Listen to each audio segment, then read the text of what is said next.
Tonight, headlines in Manila, Washington, and Beijing flash with urgency. Chinese Coast Guard fires water cannon at Philippine supply ship. The world's attention is riveted on the South China Sea, as breaking news dominates every screen and conversation. Tensions escalate in West Philippine Sea.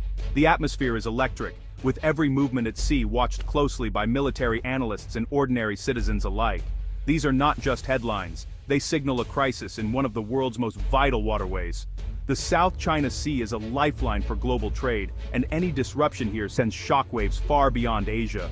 A routine resupply mission has become a high-stakes international incident, transforming a simple act of delivering food and water into a flashpoint for conflict.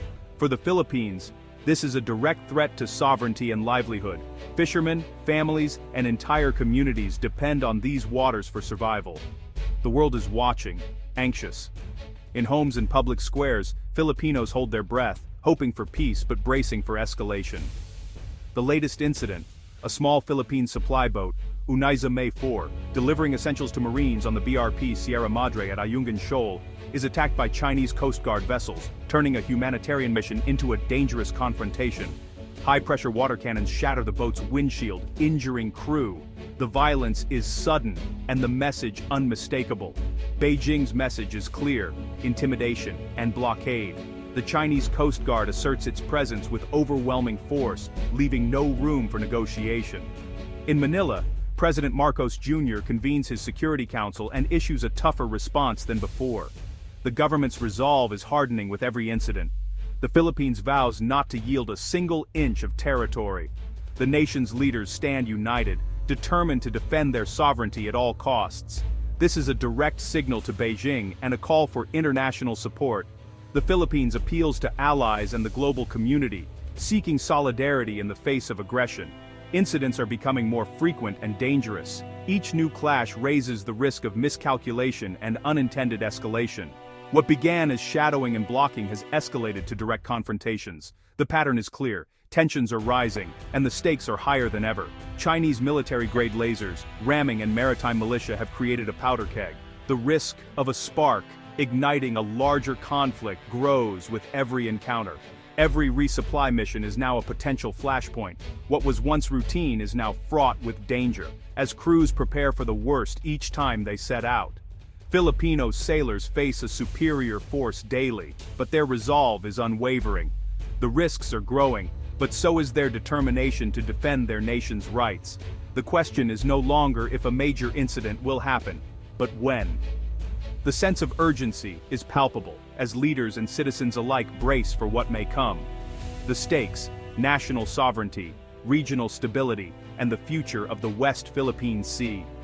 The outcome here will shape the balance of power in Asia for years to come. The Philippines stands at a crossroads, determined but under siege. The nation's spirit is being tested as never before.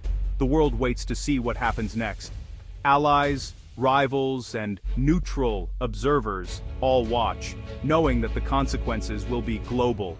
The crisis is real, and the clock is ticking. Every moment counts as the region stands on the edge of uncertainty. For many years, the Philippines has faced a daunting and ongoing challenge in the West Philippine Sea, a true David versus Goliath struggle that has tested the nation's resolve and resources. China's massive and ever-expanding navy, along with its sweeping 9-dash line claim, have steadily encroached on the Philippines' exclusive economic zone, creating tensions and uncertainty. Manila watched helplessly as China built formidable military outposts on strategic reefs, while the Philippine Navy struggled with aging ships and limited resources, unable to keep pace. Chinese vessels could linger for months on end. Filipino ships, however, had to return frequently for fuel and repairs after just a few days at sea. Filipino fishermen, who have long relied on these waters, lost access to their traditional fishing grounds, their livelihoods increasingly threatened by the encroachment. The 2016 arbitral ruling affirmed Philippine rights to these waters, but Beijing chose to ignore it, dismissing international law. Diplomacy alone proved insufficient as China's aggression only intensified, leaving the Philippines in a precarious position. The Philippines needed a new strategy, one that didn't rely on matching China ship for ship, but on resilience, innovation, and smarter defense tactics. The time for a fundamental shift in approach had come, demanding bold and decisive action. Manila was ready to change the calculus of the conflict, determined to protect its sovereignty and secure its future. The turning point came not from words, but from action. Cargo ships arriving at bustling ports, construction crews laboring day and night, and a renewed US-Philippine alliance taking shape before the world's eyes. This was a moment when intentions became reality, and the partnership was forged not just in diplomacy, but in the steel and concrete of new beginnings. The Enhanced Defense Cooperation Agreement, or EDCA, was activated with a sense of urgency and purpose, signaling a new era of cooperation between the two nations. This agreement wasn't just about paperwork, it meant real, tangible upgrades to Philippine military bases, with a sharp focus on maritime security, mutual defense, and the ability to respond to emerging threats.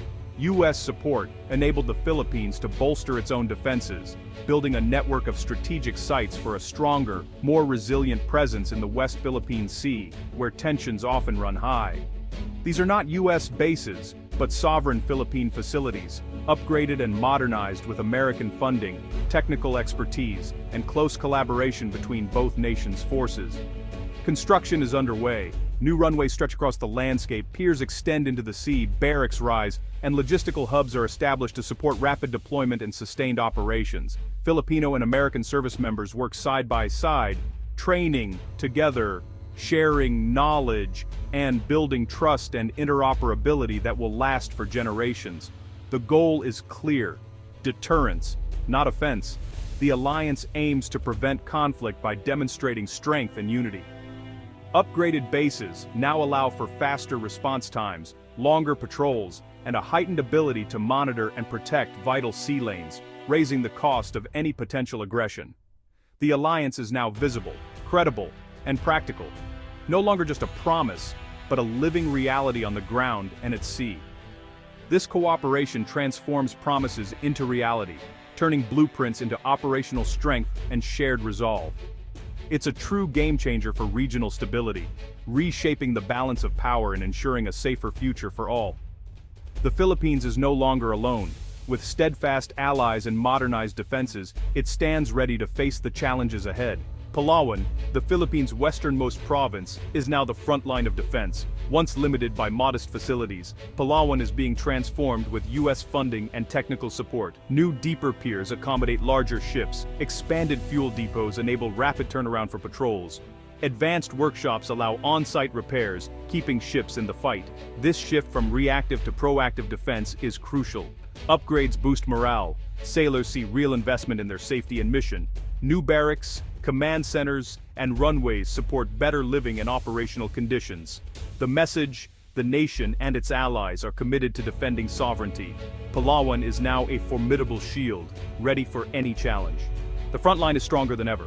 Oyster Bay, once underdeveloped, is now a key naval installation. U.S. and Philippine engineers are building a state-of-the-art pier for the largest warships, including U.S. carriers and submarines. Its location allows rapid deployment to hotspots like the Spratlys.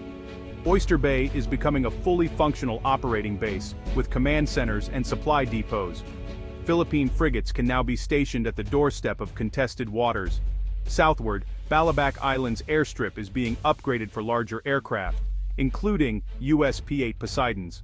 This enables persistent surveillance and rapid air response over the West Philippine Sea. Balabac's airbase complicates any adversary's plans, providing a new axis of defense. Together, Oyster Bay and Balabac form a layered, flexible defense. They extend the Philippines' reach and resilience. These sites are the sharp points of a new strategy. The message to Beijing: the Philippines is ready.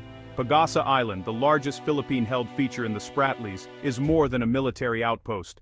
It's a living community. Once isolated and vulnerable, Pagasa is being modernized with a reinforced runway and a new sheltered port. Aircraft can now land in all weather, ensuring reliable supply and evacuation. The new port allows direct unloading of heavy equipment and goods, ending dangerous offshore transfers. These upgrades turn Pagasa into a resilient logistics and surveillance hub. Morale is high. Residents and troops know they are supported. Every improvement is a stand against intimidation. The Philippines is not just claiming territory, it's developing and defending it. Pagasa stands as a beacon of sovereignty in contested waters. EDCA upgrades benefit more than the military. They transform local communities. Construction projects create jobs and boost local economies in Palawan and Balabac. Improved infrastructure, runways, ports, power, and water, serves both military and civilian needs. New airstrips open remote islands to tourism and trade. Upgraded ports help fishermen and commercial shipping. Bases become engines of development and resilience. Enhanced logistics aid disaster response, saving lives after typhoons. The alliance is there for Filipinos in crisis and in peace. The Philippines' strategy stands in stark contrast to China's. Beijing builds massive artificial islands to project power and enforce illegal claims. The Philippines, unable to match China's scale, adopts an asymmetric approach, hardening existing bases and focusing on defense. Distributed, resilient sites make the country a tougher target. Upgrades at Oyster Bay, Balabac, and Pagasa cost less but yield big strategic gains. The goal, credible deterrence, not provocation. China's expansion is about coercion. The Philippines' defense is about self-preservation. The moral and legal high ground galvanizes support at home and abroad. The world sees one nation defending its rights, another trying to rewrite borders. This contrast shapes the global response. Across the archipelago, new bases signal a new era of confidence. The Philippines is taking practical steps to secure its future, no longer just filing protests, but building real deterrents. Upgraded bases give the military the tools to patrol, respond, and repair closer to the front lines.